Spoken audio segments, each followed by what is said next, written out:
Hello दोस्तों, स्वागत है आपका अपने चैनल डीएलएड क्लासेस में।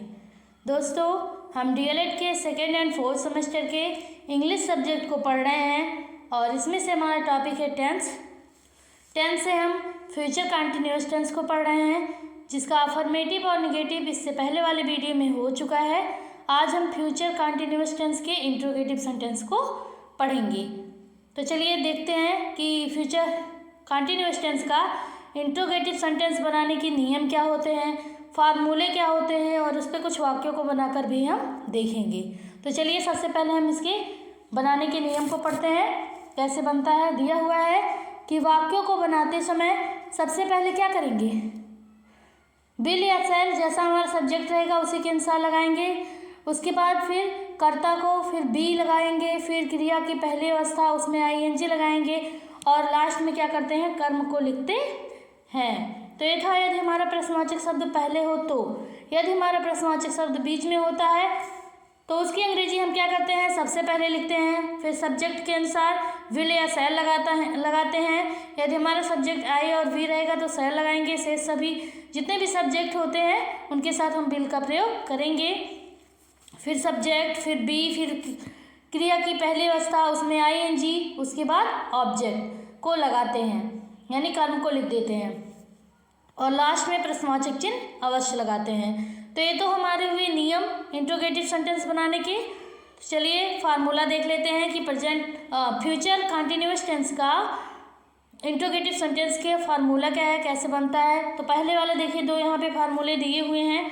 जो पहला वाला फार्मूला है वो हमारा यदि प्रश्नवाचक शब्द पहले आए उसके लिए है, और दूसरा वाला हमारा फार्मूला यदि प्रश्नवाचक शब्द बीच में आए तो उसके लिए है। तो चलिए पहले वाला ऊपर देख लेते हैं कि यदि हमारा प्रश्नवाचक शब्द पहले हो तो सबसे पहले विल या शैल जैसा हमारा कर्ता रहेगा उसी के अनुसार लगाएंगे, फिर सब्जेक्ट, फिर बी, फिर वर्ब का फर्स्ट फॉर्म, फिर उसमें आईएनजी, फिर ऑब्जेक्ट और लास्ट में क्या करेंगे, प्रश्नवाचक चिन्ह। ये तो हम पहले वाले के लिए था। यदि हमारा प्रश्नवाचक शब्द बीच में आता है तो उसकी अंग्रेजी सबसे पहले देखिए यहाँ पे क्वेश्चन मार्क का चिन्ह है, यानी क्वेश्चन वर्ड को सबसे पहले लिखेंगे जो बीच में होगा। फिर हम सब्जेक्ट के अनुसार शैल या विल लगाएंगे, फिर सब्जेक्ट को लिखेंगे, फिर बी को लिखते हैं, फिर वर्ब का फर्स्ट फॉर्म, फिर उसमें आईएनजी लगाएंगे, फिर ऑब्जेक्ट को लिखते हैं। तो ये हमारे दो फार्मूले हैं। एक तो आपका ऊपर वाला जो दिया हुआ है वो आपका यदि प्रश्नवाचक शब्द पहले है, और नीचे वाला यदि आपका प्रश्नवाचक शब्द बीच में है उसके लिए है। तो चलिए ये तो हमारे नियम हुए future continuous tense interrogative sentence के। अब हम इस पे कुछ वाक्यों को भी बनाकर देख लेते हैं। जैसे सबसे पहले देखिए यहाँ प्रश्नवाचक शब्द पहले आया है, क्या वह खाना खा रही होगी। तो होगी आया, रही होगी आ गया, तो हमको पता चल गया कि फ्यूचर कंटिन्यूअस टेंस है और प्रश्नवाचक शब्द पहले आया है। तो ये जो हमारा ऊपर वाला नियम है वही हमारा लगेगा, यानी विल या शैल में से एक लगाएंगे। हमारा सब्जेक्ट जो है वो वह है यानी सी है, तो इसके लिए हम क्या लगाएंगे, विल लगाएंगे, क्योंकि आई और वी के साथ सिर्फ शैल लगता है, से सभी कर्ताओं के साथ विल लगता है। विल लगाने के बाद हम क्या करेंगे, सब्जेक्ट को लिखेंगे, फिर बी लगाएंगे, फिर ईट इसका फर्स्ट फॉर्म होता है उसमें आईएनजी लगाकर ईटिंग हो जाएगा, और लास्ट में हमारा ऑब्जेक्ट फूड हो जाएगा, और लास्ट में प्रश्नवाचक चिन्ह। तो हो जाएगा will she be eating food, क्या वह खाना खा रही होगी। तो इसका इंग्लिश ट्रांसलेशन था ये। तो चलिए यदि प्रश्नवाचक बीच में हो उसको भी बना के देख लेते हैं।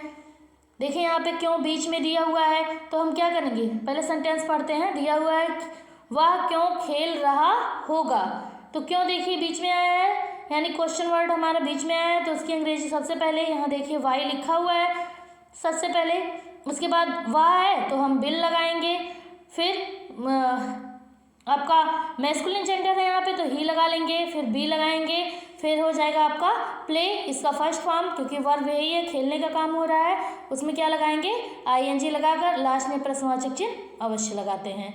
तो क्या वह क्यों खेल रहा होगा, उसकी अंग्रेजी हो जाएगी why will he be playing, वह क्यों खेल रहा होगा। तो ये तो हमारे हुए यदि प्रश्नवाचक बीच में हो या पहले हो उसके लिए एक एक टेंस। चलिए अगर दे देता हमारा इंट्रोगेटिव सेंटेंस यानी प्रश्नवाचक वाक्य में अगर हमको निगेटिव भी दे दे तो कैसे बनाएंगे, उसके लिए भी देख लेते हैं। वह अपना कार्य क्यों नहीं कर रहा होगा। तो देखिए यहाँ पे हमारा प्रश्नवाचक यानी इंट्रोगेटिव भी है और निगेटिव, इसको हम कहते हैं इंट्रोगेटिव निगेटिव सेंटेंस। तो चलिए इसको भी देख लेते हैं। प्रश्नवाचक बीच में है तो उसकी अंग्रेजी सबसे पहले लगाएंगे, उसके बाद क्या लगाएंगे, जैसा हमारा सब्जेक्ट होगा, सब्जेक्ट हमारा वह है तो विल लगा ले रहे हैं, सब्जेक्ट फिर लिखेंगे ही हो जाएगा। जो नहीं दिया है वो सब्जेक्ट के बाद तुरंत हम नॉट लगाएंगे। उसके बाद क्या करेंगे, जो बी होता है बी की लिखते हैं। फिर काम करने का अंग्रेजी हो जाता है डू, तो डू में आईएनजी लगा देंगे, हो जाएगा डूइंग। अपना के लिए ही है तो हिच हो जाएगा।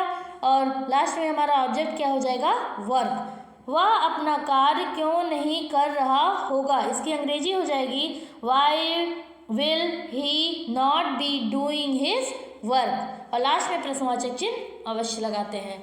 देखिए कभी भी आपका अगर इंट्रोगेटिव में निगेटिव सेंटेंस दे दिया जाए, मतलब ये नहीं दे दिया जाए, आपका साथ में क्या हो, ये प्रश्नवाचक वाक्य भी हो, तो उसके लिए हम क्या करते हैं, जहाँ हमारा ये सब्जेक्ट होता है, सब्जेक्ट के बाद ही हम क्या करेंगे, नॉट लगाएंगे, चाहे जिस भी टेंस में। जैसे हमारा सब्जेक्ट रहेगा, सब्जेक्ट के तुरंत बाद हम क्या करेंगे, नॉट लगा देंगे। तो इस टाइप से भी वाक्य बनते हैं, इंट्रोगेटिव निगेटिव वाले भी। इस पर भी आप वाक्य को बनाइएगा। तो ये थे हमारे फ्यूचर कंटिन्यूअस के इंट्रोगेटिव सेंटेंस, इसके बनाने के नियम, फार्मूले, इस पे कुछ वाक्यों को बनाकर हमने देखा और इसको समझा। आई होप आपको समझ में आया होगा। तो आप लोग इस पे प्रैक्टिस कीजिएगा और अपने पेपर की तैयारी बेहतर ढंग से कीजिएगा। और अगर आपको वीडियो अच्छा लगा हो तो हमारे चैनल को सब्सक्राइब कीजिएगा, लाइक कीजिएगा वीडियो को, और अपने दोस्तों और मित्रों के साथ अवश्य शेयर कीजिएगा।